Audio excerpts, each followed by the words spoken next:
Today's text comes from Mark chapter 10, verses 17 to 31. Hear the word of the Lord. As Jesus was setting out on a journey, a man ran up and knelt before him, asking, "Good teacher, what must I do to inherit the life of the age?" Jesus said to him, "Why do you call me good? No one is good but God alone. You know the commandments: you shall not murder, you shall not commit adultery, you shall not steal, you shall not bear false witness, you shall not defraud, honor your father and mother." He said to Jesus, "Teacher, I have kept all these since my youth." Jesus, looking at him, loved him and said, "You lack one thing. Go, sell what you own and give the money to the poor, and you shall have treasure in heaven. Then come, follow me." When he heard this, he was shocked, and he went away grieving, for he had many possessions. Then Jesus looked around and said to his disciples, "How hard it will be for those who have wealth to enter the kingdom of God." And the disciples were perplexed at these words, but Jesus said to them again, "Children, how hard it is to enter the kingdom of God.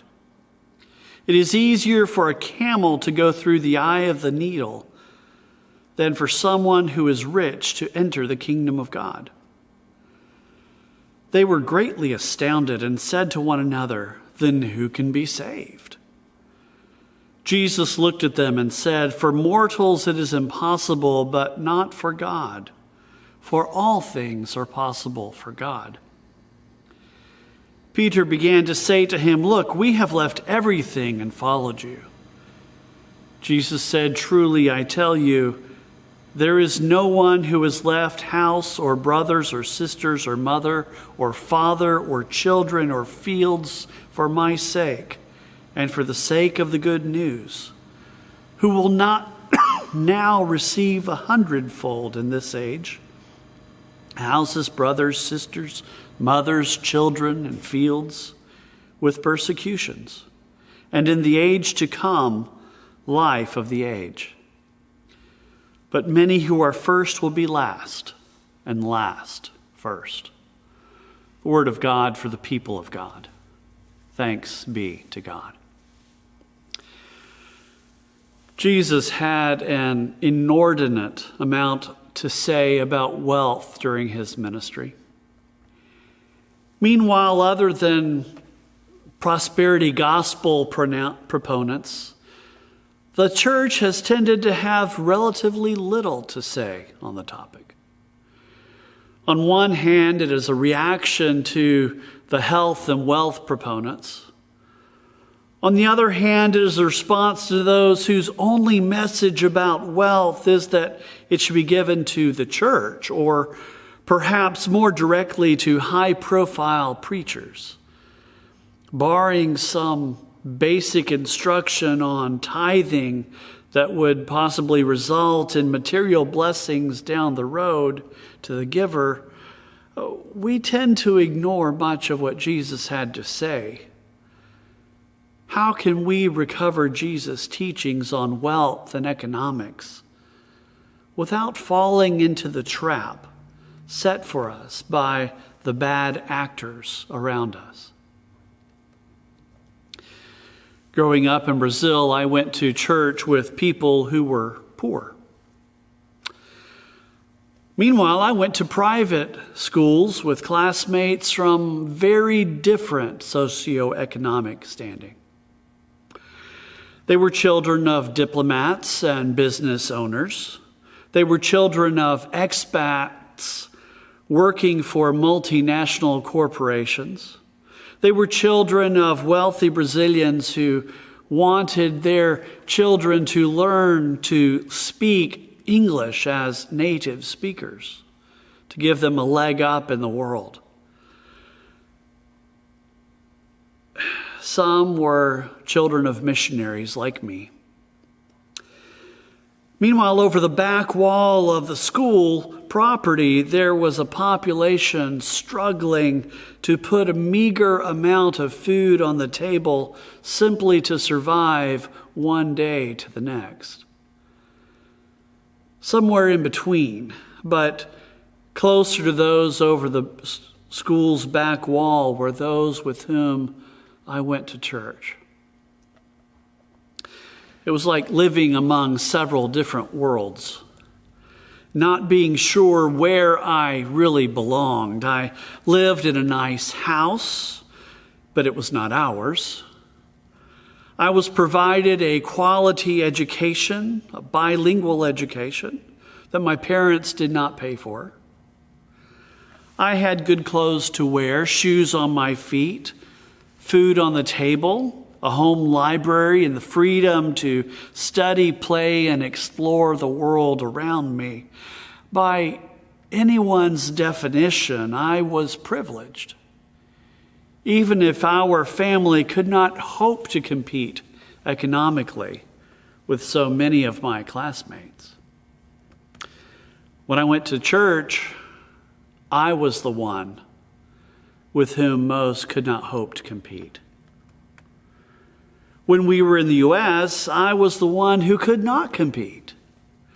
It often seemed that the Brazilian idea that all Americans are rich was indeed very much on the nose. Texts like today's sounded a discordant and very uncomfortable note. How do we define wealth? How do we take stock of where we stand regarding Jesus' words to this rich man? Comparing our lives to first century Palestine, we are wealthy beyond compare. If we look to the bulk of sub-Saharan Africa today, the same holds true. The baseline for living around us has shifted dramatically since the days of Jesus, since the days of my grandparents and great-grandparents. It is completely at odds with the structure and standards of life in so many parts of the world. On one hand, we are exceedingly wealthy in comparison with half the world's population living on less than $6 a day.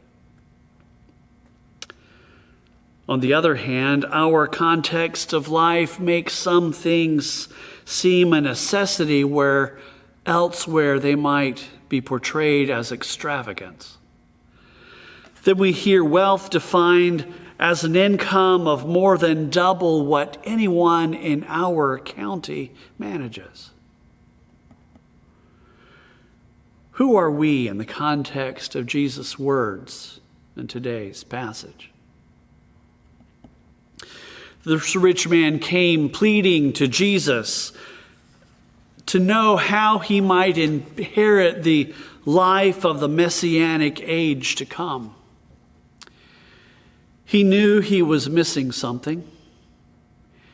He had been faithful to follow the essential dictates of the Mosaic Code. He had not been entangled in fraud, cheating, abusing others. He had not taken what was not legally his. He had honored and cared for his elders. He knew, however, that his relative goodness was no guarantee of his participation in the coming messianic reign. He wanted Jesus to put him on the right path, to assure him that he would arrive where he wanted to be. And Jesus was pleased with his attitude. In fact, this story is the only mention in the Gospels specifically stating that Jesus encountered someone for the first time and loved them. It seems that Jesus' reaction to him was out of the norm. And yet when Jesus gave him a fuller answer of what more he needed to do, the man was shocked and turned away in grief. That's not the description I want recorded for my encounter with Jesus. When we consider what Jesus asked of him, though, we should not be surprised that he was shocked. We should not be surprised he turned away in grief. We should not wonder he was unable to follow through on what Jesus asked of him. We would have the same difficulty. Go, sell everything you own, give it away to the poor, and then come and follow me. Jesus' disciples took issue with those words as well. Then Jesus addressed them, declaring that it was very difficult for the wealthy to gain entry into the reign of God. That was a hard message to swallow. The essential cultural and religious perspective around them saw wealth as a sign of God's blessing. If one were faithful to God, one should live finding their needs met in overabundance. If the wealthy who were reaping God's finest blessings were not fit for God's reign, how could anyone hope to find inclusion and belonging with God? It made no sense to them. A couple of decades back, I was given the book of a prosperity gospel preacher. A church group had decided to study the book, and I needed to know what they were studying. Well, I made it through the first couple of chapters before tossing it aside in disgust. If I took the message of this preacher to heart, then I would have to accept that I was in no way in the center of God's will. For to be in the center of God's will by his definition meant that my bank account had to be overflowing. More than that, it would mean that the church that had hired me as pastor could not have a pastor who was there in the center of God's will, for they would have to have multiplied my salary by a factor of 10 to get anywhere near what this prosperity gospel preacher was claiming was evidence of being in the center of God's will. By his definition, this church should never have a pastor, for such could never be God's will for them. The disciples would not quite have followed the thoughts of this prosperity gospel preacher, but they were not too far away from him either. How could health and wealth not be signs of God's blessing, of God's acceptance? Hadn't Jesus spent a major portion of the energy and time of his ministry healing people, bringing them to a capacity to engage in society of belonging, feeding people when they were hungry, and otherwise meeting their material needs?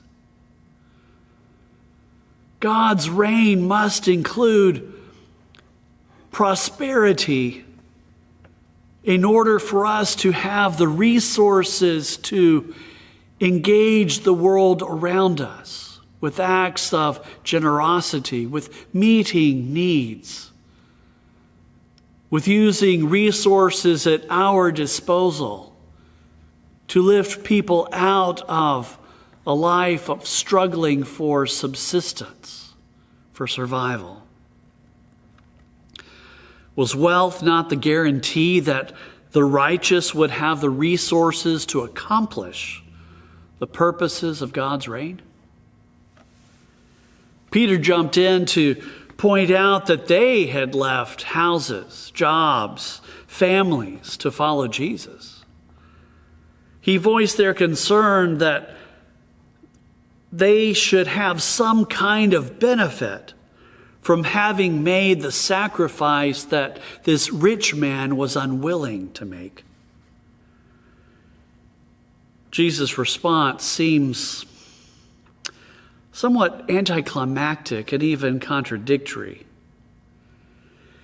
He assures Peter that the rest, that what they had given up would not be discounted or overlooked by God.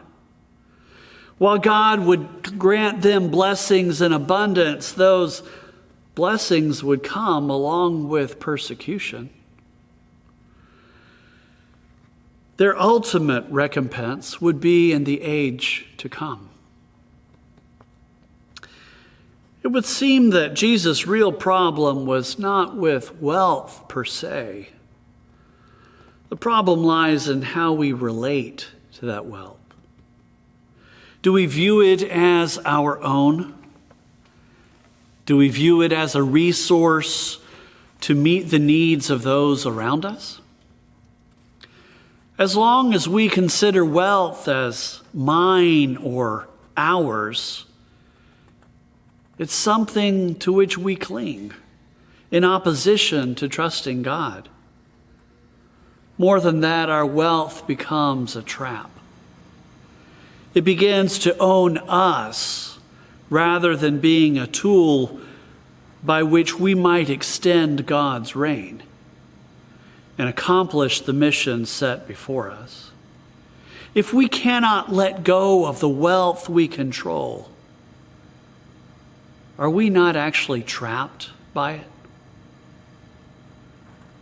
Where does our treasure lie?